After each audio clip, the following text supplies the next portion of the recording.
I guess I should start by introducing myself. My name is Steve LaFleur. I'm a research director at IRPP, and I've been steering's the wrong word. I've been overseeing this project for a couple of years now, along with our steering group. We've got half of them up here, so I'll just briefly introduce them for everybody who doesn't already know them. So first of all, we've got Lise Birakandavi, who's the founder and managing partner of BKR Capital, the first institutionally backed Black-led venture capital firm in Canada. Lise is an innovative finance specialist who has worked with several international institutions and acts as a guest lecturer for prestigious organizations including Oxford University, the International Olympic Committee Accelerator. She has experience across the investment spectrum from funds of funds and VCs to being transition CEO of a tech startup, and is on the board and investment committee of a dozen organizations driving systemic change. Lise is a firm believer in using the forces of capital markets as a basis for more inclusive wealth creation and sustainable poverty alleviation. Next, we've got Jesse McCormick, who is an independent lawyer and consultant focusing on Indigenous rights, environmental policy, and major project development. He previously served as Senior Vice President of Research, Innovation, and Legal Affairs at the First Nations Major Projects Coalition, where he advanced First Nations participation in large-scale projects. Earlier in his career, Jesse was Director of Policy and Indigenous Relations for the Minister of Environment and Climate Change and Director of Rights Implementation for the Minister of Justice and Attorney General of Canada. In those federal roles, he helped to reform Canada's environmental assessment process and develop the United Nations Declaration on the Rights of Indigenous Peoples Act. He has served as a Senior Indigenous Fellow in the Office of the United Nations High Commissioner for Human Rights and spent many years in private practice advancing the rights of First Nations in relation to major project development. Jesse is a proud citizen of the Anishinaabe Nation. And finally, to my left here, we have Chris Reagan, who's an associate professor and former director of McGill University's Max Bell School of Public Policy. Chris was the chair of Canada's Eco-Fiscal Commission, which launched in November of 2014 with a 5-year horizon to identify policy options to improve environmental and economic performance in Canada. He was also a member of the, sorry, I need to turn the page, Federal Finance Minister's Advisory Committee on Economic Growth, which operated from early 2016 to mid-2019. During his 2020 to 2012, he was president of the Ottawa Economics Association. From 2010 to 2013, Chris was the David Dodge Chair in Monetary Policy at C.D. Howe Institute, and for many years was a member of the Institute's Monetary Policy Council. In 2009 to 10, he served as the Clifford Clark Visiting Economist at Finance Canada, and in 2004-2005, he served as a special advisor to the Governor of the Bank of Canada. His published research focuses mainly on the conduct of macroeconomic policy. And with all that, I guess we will get right into it. So, after a couple of years of steering this project, I guess we'll get some thoughts on the project itself. So I'm going to start with Chris Reagan. I wanted to ask, as an economist, how do you view the role of industrial policy in addressing the kinds of issues that we've been talking about, not to mention other priorities like grappling with climate change? Well, let me start by thanking the good people at IRPP for roping me into this project. I was reminded last night that it was 2 years and possibly even more than 2 years, and it doesn't seem like that long. At the risk of oversimplifying, I want to suggest that there's sort of three, so I'm going to go back to basics here, suggest that there's 3 different views, probably more, but I'll simplify, 3 different views on the role of government in the economy, okay? And how those different views have at their heart a very different conception of what is the public interest. And in my comments today, answers to questions, I will come back, I think, to the public interest, because I think it's really important that we think about it carefully. The first perspective is the libertarian perspective. I'm sorry. There we are. I apologize. How's that? Okay. Sorry about that. The first perspective is the libertarian perspective. In a libertarian view, all you need is some basic legal things. You need contracts, you need police, you need courts, and the central concept of the public interest is, not surprisingly, liberty. Libertarians think of taxes as theft. They think of government intervention as undesirable reductions in liberty. Now, I don't find this perspective particularly compelling. Some people do. And for those people who want to think about freedom, Joseph Stiglitz's new book called The Road to Freedom offers a very nice explanation for why liberty is actually not a great lens to use to the exclusion of all others. The second perspective is what I would call a narrow economic perspective. So you need those basic legal institutions that the libertarians like, but you also need extra stuff, which is the basic correction of market failures. So you've got public goods, you've got externalities, you've got informational problems, you've got market power.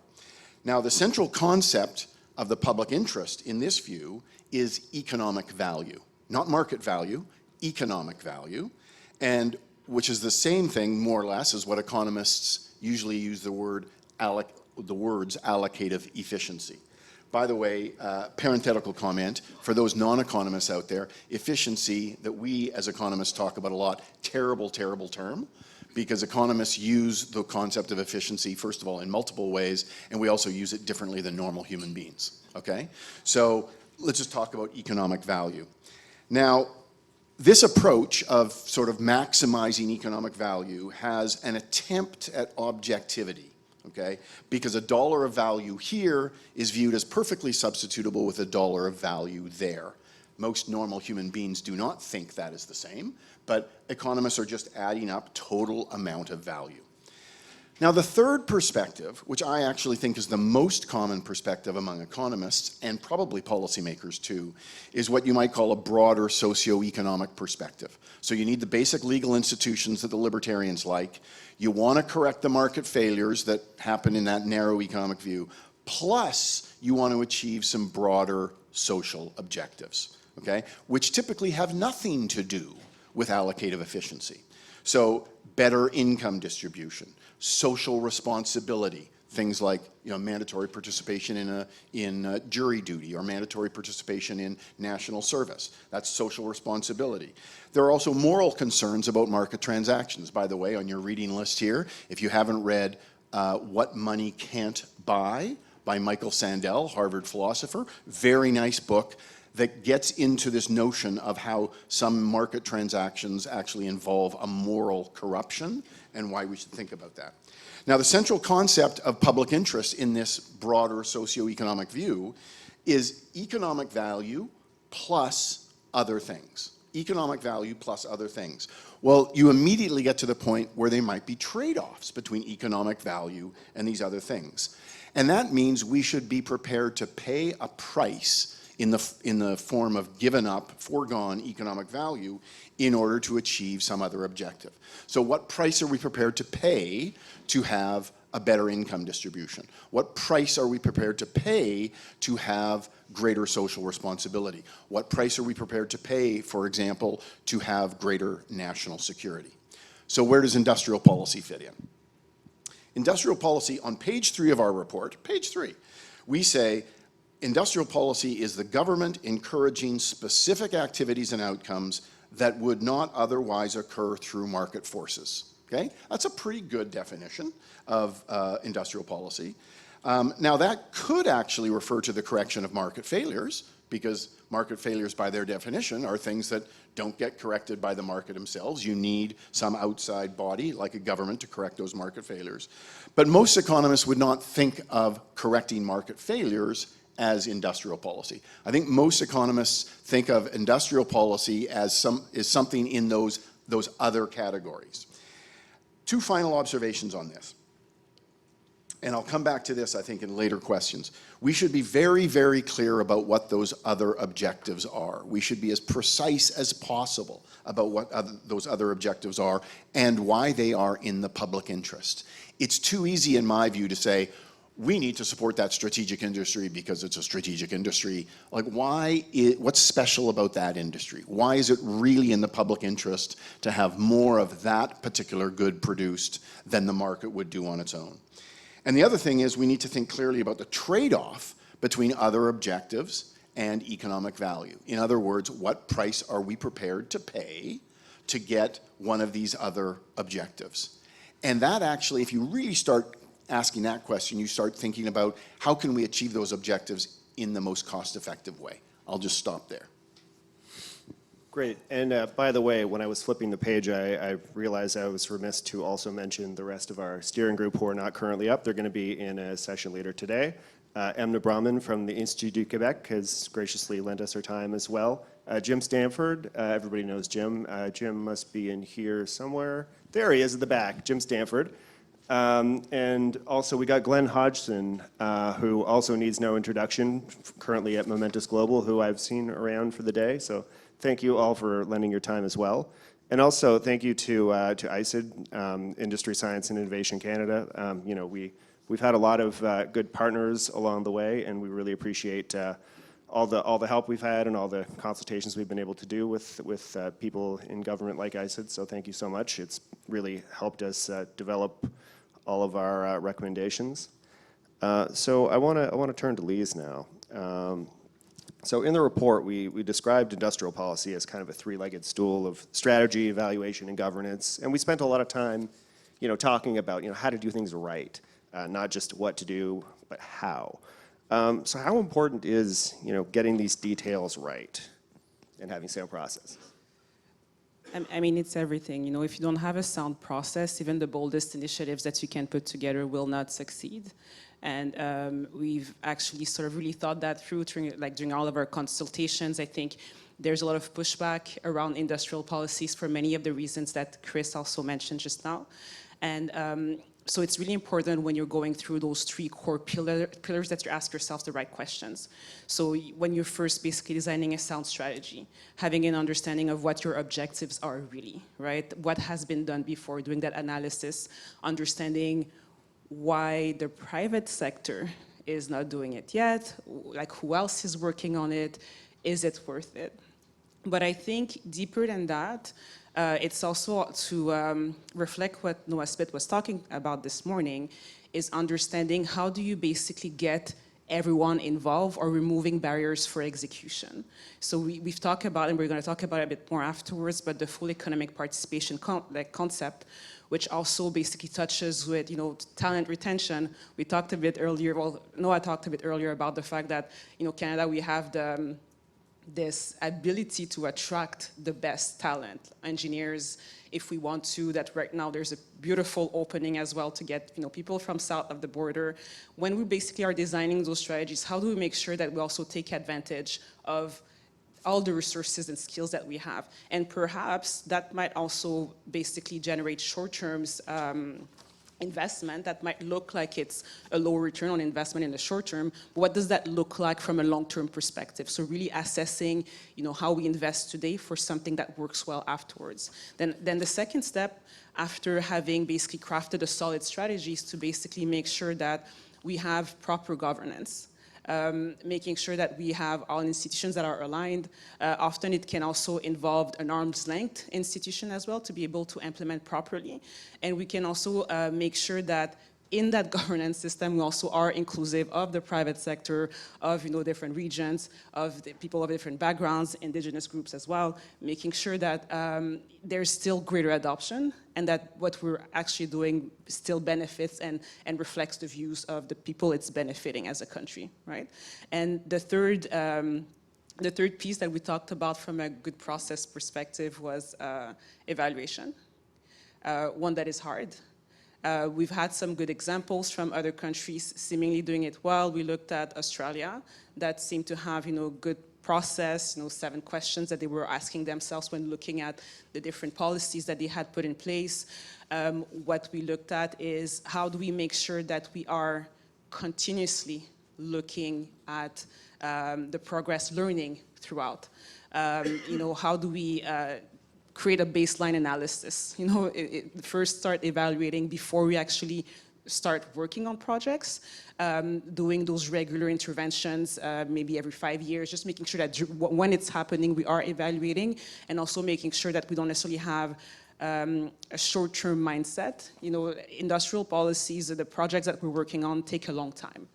Making sure that we're not necessarily looking at it after a year and saying it doesn't work, like having proper framework that are standardized to be able to compare one project against the next. And then obviously, you know, evaluation after, just to make sure that we get the right learnings. So for us, you know, when we looked at, we spoke with, you know, hundreds of people, and when we looked at what has worked, what hasn't worked, often the problems were in design and implementation. So having this strong process, relying on those 3 core pillars is really what we believe could be helpful, thinking about good and effective industrial policies. All right. The next question's for the panel. I'm going to have a specific one for Jesse after, but I'll go to Jesse first on this question. So we identified 6 priorities in the report. Is there a particular one that really resonates with you that you'd like to talk about? Thank you, Steve. Bonjour, Kinoea, bonjour, Indinoe, Maganadok, Minogijagat. It is really nice to be back here in Algonquin, Anishinaabe territory. As Steve mentioned, my name is Jesse McCormick. I'm from Chippewas of the Thames First Nation.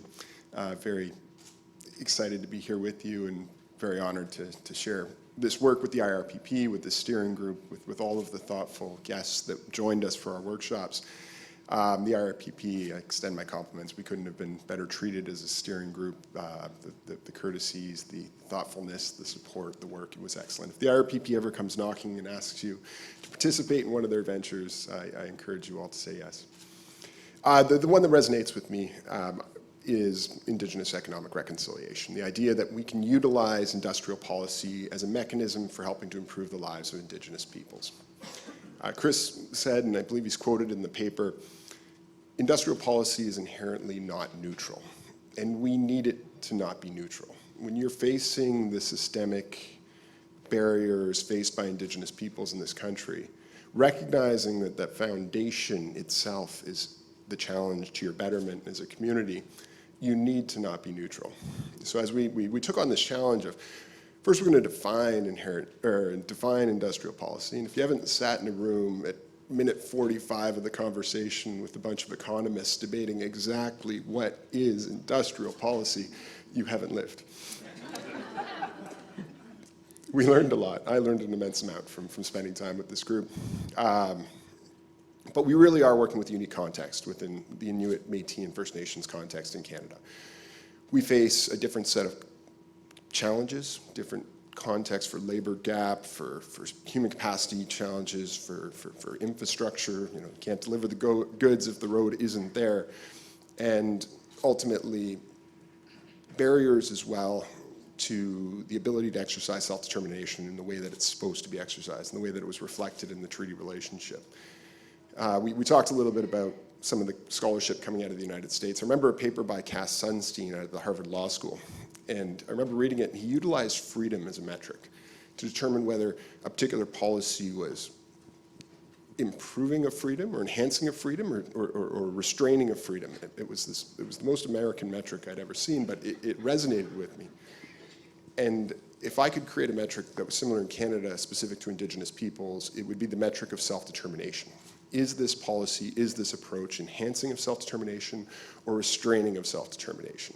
Throughout all of the talented and thoughtful speakers that shared time with us in our 4 workshops, that was one continuing theme and ultimately a key to success. The degree to which Indigenous peoples are actively involved in the design, creation, and implementation of the policies and programs that will help to combat the challenges that are currently being faced because of the structural barriers, I think will ultimately be one of our largest indicators of success. So we need to track that, we need to evaluate it, we need to ensure that it's informing the design. And as we move towards policy processes that exercise a greater degree of self-determination, I think we'll also see greater and better economic outcomes. And this was something that Professor, a professor who joined us for the workshop mentioned and really did a lot of work out of a program in the United States examining the ties between tribal sovereignty and tribal self-determination and economic outcomes. And there really were some strong quantifiable ties.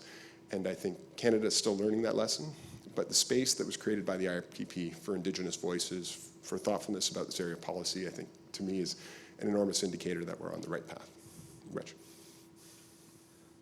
Great. I'm going to go right back to Lise. I know what you're going to say because you're the one who articulated this for us. We were kind of wrestling with exactly how to get to this one, so maybe I'll let you talk about full economic participation. Absolutely, and for me, it was a bit natural, right? So, as Steve mentioned, so I'm the co-founder and managing partner of a venture capital firm, investing in underrepresented founders with a focus on Black founders. And the premise of us having created that strategy is because there's a strong understanding that we have a great education system in Canada. So we have talent that basically look differently all across the country, but opportunities are not necessarily as distributed. So as we're looking at, how do we frame an industrial policy that works for Canada, my thought process was also that works for all Canadians, right? So we see some challenges that are the same if it's a different context, but you look at inclusion of Indigenous voices. We talk about even people who live in regions. We talk about Black entrepreneurs. We talk about female entrepreneurs. And the reality is that, again, if we're trying to create an ecosystem or infrastructure for more productivity, because this is our number one problem right now as a country, well, that and sovereignty, it's about also making sure that everybody who can contribute to solve those problems is actually enabled to. So how do we create the right infrastructure so that someone who's living in rural areas can actually properly support and add value in whatever priority we decide, as we're crafting that strategy. Same from an immigration perspective. I think everybody here had the experience of going into an Uber and having your Uber driver saying, hey, I studied physics, in my home country, I have a PhD in physics, or I'm a doctor, and then they came because they were told that their skills would be valued here, but they cannot be integrated in the job market. We speak with startups that actually use that. They go towards underemployed medical experts in St. John's, right, who basically are able to sort of get that expertise at a, competitive pricing, which is not necessarily the greatest thing to say, but at least they get them to work in their space. But as a country, if we're trying to basically move forward and just be really, really more competitive, I think it's about, that's our lowest hanging fruit for me. Making sure that with all the skills that already are here, can actually contribute to the objectives that we want. So that concept of full economic participation was one that I thought was quite important and just a bit of the background for everything we're trying to do, whether we're trying to focus on critical minerals. I'm speaking with, young ladies of Nigerian background who have IP in how to process critical minerals differently in Halifax, for example, right? If we're thinking about just like building infrastructure, like the hands to support can be everywhere, and I think that's something that we need to make sure we're laying out the infrastructure for as we're crafting policies. Well, I'm really glad to hear about the critical minerals part because we desperately need people to do that, so that's good to hear. Chris, I have less of a good idea of what you're going to say, so I'm very excited. So let me talk about defending Canadian sovereignty, okay? I am not a sovereignty expert. Sovereignty, it seems to me, involves many things: borders, immigration, military spending, military actions, cybersecurity, political interference, all kinds of stuff is probably under the umbrella of sovereignty. But let me focus on old school sovereignty, which is, building and maintaining and hopefully using, when necessary, an effective military. So it's pretty clear that Canada has been a laggard in NATO for a long time, and it's pretty clear that we now live in a more dangerous world than we did 10, 20, 30 years ago. So it kind of seems obvious, at least to me, that more defense spending is in our public interest. Now, you could certainly quibble about how much more we need. I don't know whether 5% is the right number, but if Canada is going to be a member of an alliance, and the alliance agrees that 5% is the right number, and if we want to be a good member of the alliance, it seems to me we do 5%.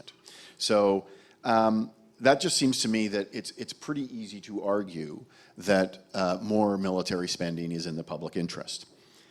The problem is, it's not necessarily industrial policy. So if you go back to Economics 101 and you think about that narrow economic view of the role of government, national defense is usually used as the #1 example of a pure public good, right? So it's something that we all value, but it's something that the market doesn't produce on its own. Therefore, government needs to provide it. Therefore, government needs to collect tax revenue and use that tax revenue to build and maintain and use an army, okay? Army, Navy, Air Force, okay? So we could have an increase, a massive, and by the way, just so you know how big the increase is we're talking about. So today we are spending about 1.4% of GDP on the military, or on defense and defense-related things. 1.4% is about $45 billion.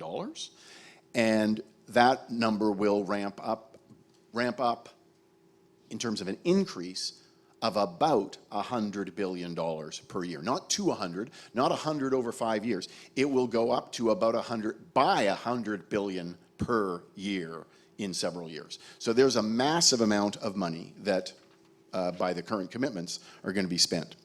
So we could have a government that says, we're not going to use industrial policy here. We are just going to build a bigger Canadian Armed Forces. We are going to buy ships. We are going to buy tanks and vehicles. We're going to buy airplanes. We're going to recruit soldiers. We're going to buy equipment from wherever we can buy it from. And we'll buy the best and lowest price stuff. Hopefully the best and the lowest price aren't completely in competition, but there'll be a trade-off there, but that's fine. But we'll figure that out. You don't need industrial policy for this, or at least you didn't until recently, okay? So the problem is today is not 1990 or 1960. So if we were doing this in 1990, just after the fall of the wall, we might say, no problem. Let's just go out there and buy ships from South Korea. Let's buy F-35s from the United States. Let's buy ammunition from wherever we can get it. And we'll buy some leaky submarines from the UK. Okay, we could do all of that. Okay, and we have done some of that. But today is a different world because we are, as Noah Smith said depressingly, we actually should be worried not about invasion by China, but invasion by the United States. Well, if that's a serious comment, and unfortunately it is at least a little bit serious, we now live in a world where our allies may not be as clear and strong and committed to us as we would like them to be. And so we need to worry about our security a little bit more, a lot more, I think, than we did in the recent past. And we need to worry about security of supply of our military hardware and software. So, by the way, that nice paper, back to the reading list, nice paper by Tim Sargent, that he published with a competing think tank. I apologize for mentioning the competing think tank, the Macdonald-Laurier Institute, but a nice paper by Tim Sargent on the need for a Canadian defense industrial strategy. So once we start thinking about security of supply and we start thinking, okay, we're not just going to buy ships from whoever, but we're going to build those ships domestically, or we're going to build the light armored vehicles domestically, which we already produce. So you start getting into this sort of policy. Well, in fact, in 2010, we started a national shipbuilding strategy, 2010. Okay, so that's under the Harper government. I was in Halifax a couple of days ago and I toured one of our 6 new Arctic patrol vessels. And under the National Shipbuilding Strategy, we've got 6 new Arctic patrol vessels, plus some for the Coast Guard. Those are 6 for the military. 15 river-class destroyers that are now in the process, just at the very beginning in the process of being built. Lots of other vessels, both for military and Coast Guard. As it turns out, there's a lot more to a ship than a ship. Okay? So when I took a tour of this Arctic patrol vessel, which was built by Irving Shipyards, they told us that there were 6 that were built. We were touring the 6th. The 6th one took 1 year to build. The first one took 2 years to build. You think, okay, this is learning by doing. So, you know, if we were building a very small number of ships, they would be expensive. But if you're building a larger number of ships and there is scope for learning by doing, then, you know, you can actually get pretty seriously better as you proceed. Presumably, we will get better from the 1st to the 15th river-class destroyers. The Arctic patrol vessel cost $800 million to build. It's 100 meters long. The river-class destroyers are only an extra 40 meters long, but they're going to be double the price. But that's just for the ship. The actual river-class destroyer will be about $6 billion. And you think, wow, why is it $6 billion compared to less than $1 billion for a ship that's only, 40% bigger? And the answer is because it's a destroyer, and it is chock full of all kinds of military and weapons stuff. $4.5 billion worth of weapons stuff. So then you come back to the industrial policy question and you say, okay, for security, we're going to build the ships in Halifax, and some of them, in Davie shipyards in Quebec City, and some of them at Seaspan in Victoria. But are we going to build all of that $4.5 billion of military hardware? Surely not. I mean, surely we can somehow use the sense of, Canada doesn't need to produce everything and we should produce some stuff abroad. But then it forces you to ask the question, what do you actually need to produce here on national security grounds, and what are you okay to purchase from France or the United States or South Korea or someplace else? It makes you think about what we mean by security. And it makes you think about things like, what is a unit of security? Like, how much more security do we get if we produce this thing in Canada? One of these $100 million elements in Canada, rather than buying it from France. And this comes back to this question about metrics, which I just kind of keep coming back to it. What do we mean by security? What's a unit of security? What's the price we're prepared to pay for a unit of security? Or, if the objective is something else, like greater income inequality. What's our metric? How much do we want? What price are we prepared to pay for it? And those are tough questions, and I think we haven't thought about them enough. Well, I don't think you need to apologize for citing our friends at Macdonald Laurier. We've got a small Canadian think tank community, and we're happy to partner with everyone. And I believe we cited them, and we also should have Karen Rustool, who's going to be moderating one of our events later. So yes, no need to apologize. I'm going to jump over to Jesse. One of the things we've heard consistently throughout not only this process, but just in Canadian public discourse in general, is that it's difficult to get big things done. I think you're exactly the right person to ask about that, so I'm just going to let you say words. Thank you, Steve. So I had the privilege, I got called up in December 2015, shortly after Trudeau got in, and it was Catherine McKenna's chief of staff, Marla Reynolds, hiring me for a job. He said, how would you like to be the special director, Indigenous Relations and Regulatory Affairs? And I said, well, how come, Marlo, you don't have a director of Indigenous Relations and Regulatory Affairs? He said, well, let me call you back. And the next day he called me back. He said, how would you like to be the director of Indigenous Relations and Regulatory Affairs? So always negotiate. They brought me in, and I had the pleasure of joining Minister McKenna, Minister Carr, Minister Garneau, I think it was LeBlanc at the time, for fisheries, and various other staff, and trying to craft a response to the Trudeau commitment in the campaign of 2015 to restore lost safeguards. Bill C-35 and Bill C-40 something had made some significant changes to how we evaluate major projects in Canada through the Canadian Environmental Assessment Act of 2012. So the pendulum was swinging back the other way. Environmental protection, climate change, Indigenous reconciliation. How do you do that? Went through an expert panel. They crossed the country. They engaged. There was a discussion paper. There was miles and miles and miles of paper laid out in consultation and engagement. We established a multi-interest advisory group that included industry, mining, electricity, nuclear. We had Indigenous representation. We had regulators. We had environmental groups. We slammed them into a room and give us your best advice. And ultimately, we came up with the Impact Assessment Act of 2019. Got through the House with 186 amendments and ultimately became law in Canada. So fast forward a little bit, you get to Mark Carney, 2025, and there's an immense pressure because of international trade challenges, because of difficulties and regulatory burden, to make things go a little bit faster. And you end up with Bill C-5. Bill C-5 effectively creates kind of a window through which government can move past a lot of the regulatory burden. The Impact Assessment Act, the Fisheries Act, other pieces of legislation that define how you decide whether or not a project should be built, and if it is to be built, what conditions might apply. And they create a kind of a bypass around it by listing the pieces of legislation that can be modified or the regulations that can be modified, and then identifying the projects that can be modified. And if you're on the Schedule 1 and Schedule 2, if your project's there, they can drive through some pretty big regulatory spaces without doing the work that was required under pre-existing or, well, still existing legislation. So then you get into a context where, what about the Indigenous angle?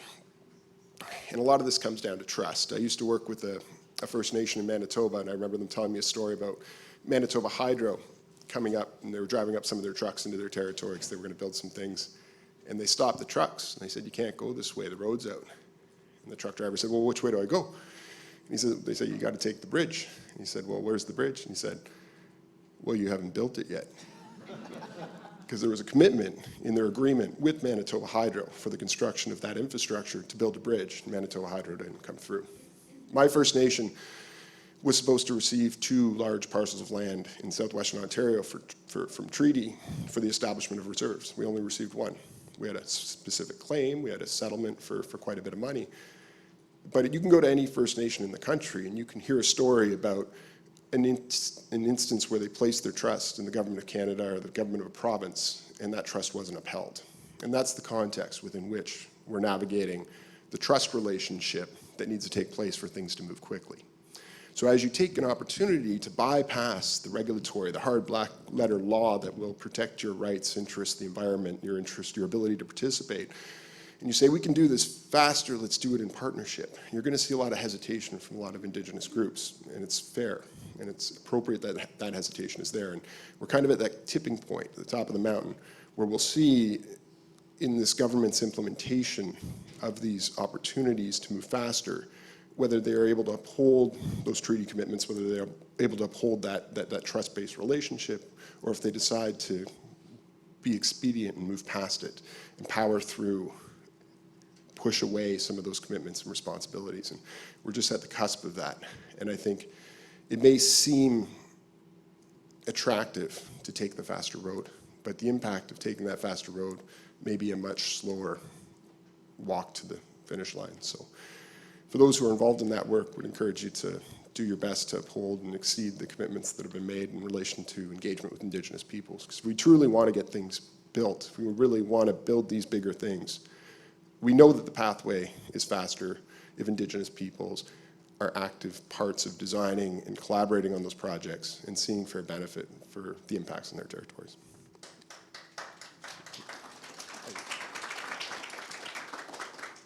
So we are running low on time here. We've got some mics for Q&A. So if you want to queue up, please do. In the meantime, while that's playing out, just final thoughts. You know, this has been a couple-year project now. I'll start from Jesse.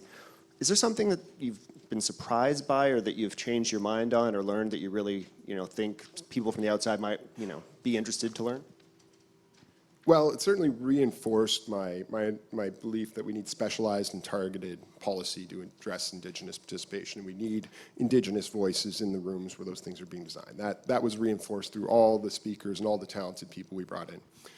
A little bit off the Indigenous train, one thing that really made a change in my own personal thinking about industrial policy was the commercialization of intellectual property, and you see it reflected in the report. But the opportunity to accelerate some of our technological developments by reconsidering how we structure that. And there's the Baugh-Doyle Act in the States, but it's not an exact fit. But we had Mr. Higgs come in and he explained to us some of the incentive structures, the kind of the quagmire, if I might be a little bit rough on some of our Canadian universities, but the internal structures around the development of IP and that desert between government funding for research and development and then the period of commercialization, and so many opportunities falling off because of it. So I think there's a real opportunity to accelerate our ability to lead in research and development and technology by reconsidering how we work with intellectual property and creating new pathways to commercialization. I think I was surprised by the push and pull with respect to long-term investments. Sometimes, we have to think ahead and just be a lot more innovative. And a lot of short-term considerations always sort of came in the way. I love that example. I know it's not black and white, there's a lot of gray zones, but, around Alberta and the investments that they've made in sand oil, and understanding that this would become the future in terms of like what it would come into in terms of the percentage of revenue that the province will get. Now it's like 52% of bitumen basically are coming from there, from that production method. And that's how I'm seeing also the investment in EV battery productions. Like we understand like the big portion of GDP that car takes right now. And I know that not all the investments have been super fruitful in that, in that area, but we have to think ahead and to understand, if the world is shifting, what do we do to actually not necessarily have to run last minute? I think it's the same when we're talking about Arctic security, critical minerals. There's so much potential, and I know people are working around it, but it feels like we're not necessarily, there's so many short-term considerations prevents us from moving forward. We're always looking at short-term costs although we're seeing the long-term benefits. And I will again weave in full economic participation as one of those things where we're thinking about, making sure that our population is better, like investing in education, integrating more people, even like income equality, all of these things to basically make sure that people want to stay, grow, and contribute. This is investment today, yes, but from a long-term perspective, nothing wrong can happen from that. This can only strengthen our economy. So lots of those debates I thought was surprising, but I think that, again, if we have the proper framework to start assessing how it benefits us, it's going to get easier. One of the things that we say several times in the report, which I strongly agree with, is that it's important to identify and understand the reasons why the private sector is not making investments in the direction that you would like them to. So it's kind of obvious why the private sector doesn't invest in an army, because national defense is your classic public good, so no private sector is going to do that. But it's not so obvious when you say, well, why isn't the private sector investment happening in clean tech? Or why isn't it happening here? Why isn't it happening there?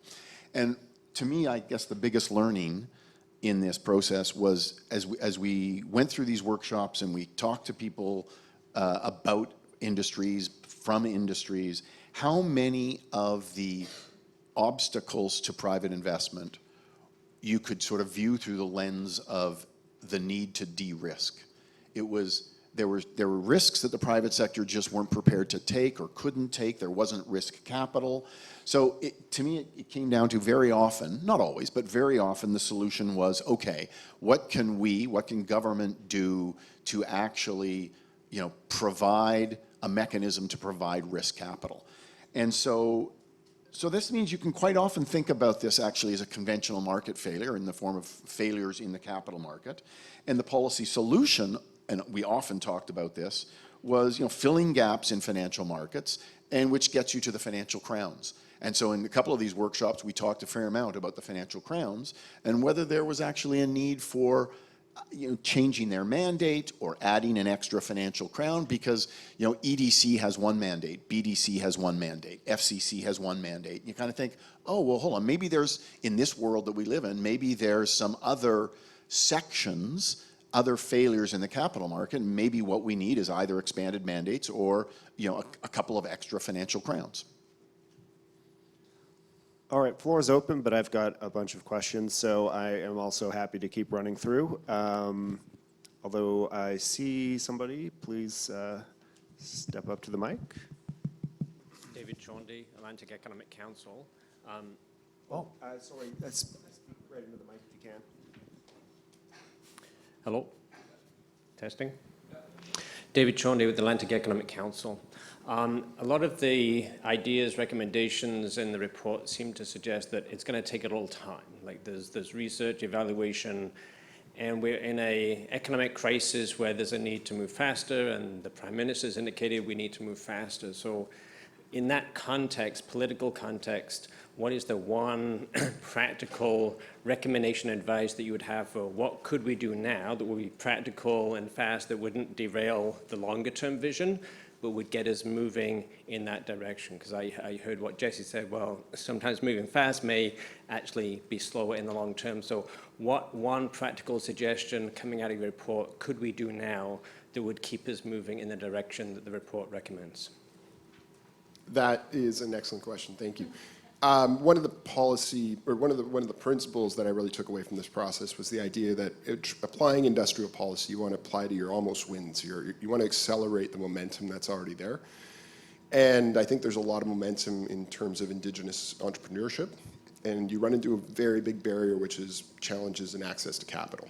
So you see a lot of programs and policies. You've got the Indigenous Loan Guarantee Program, you've got the Indigenous Opportunities Fund in Ontario, the Alberta Indigenous Opportunities Corporation in Alberta.